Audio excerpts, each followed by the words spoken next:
বিকেলে নাস্তা খেতে পছন্দ করে না এমন মানুষ পাওয়া বিরল।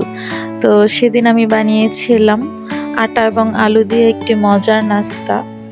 তো ফার্স্টে আমি 2 কাপ আটা নেব এবং 1 চা চামচ লবণ ও 2 চা চামচ তেল দিয়ে মিক্সড করে হালকা কুসুম গরম পানি দিয়ে ডো বানিয়ে রেস্টে রেখে দিব প্রায় আধা ঘন্টার জন্য।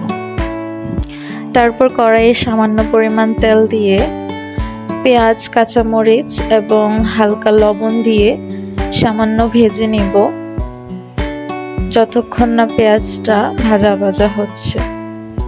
তো এখানে আমি 6টি আলু সিদ্ধ করে নিয়েছি। এই আলুগুলো দিয়ে আজকের নাস্তা তৈরি করব। তারপর কড়াইয়ে থাকা পেঁয়াজের মধ্যে 1 চা চামচ হলুদ, 1 চা চামচ মরিচের গুঁড়া এবং 1 চা চামচ ধনিয়ার গুঁড়া দিয়ে আলুগুলো দিয়ে দিব।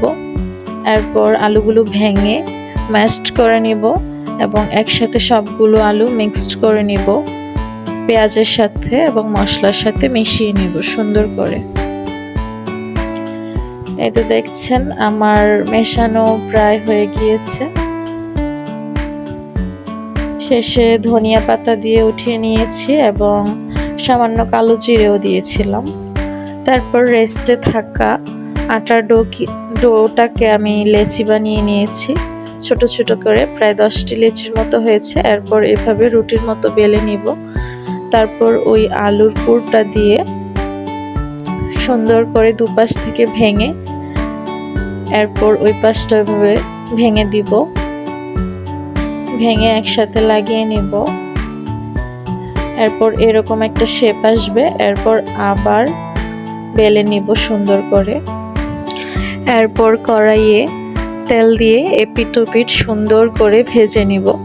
এই তো তৈরি হয়ে গেল আমাদের মজার নাস্তা। এই নাস্তাটি খেতে খুবই মজা, আপনারা বানিয়ে দেখবেন বাসায়।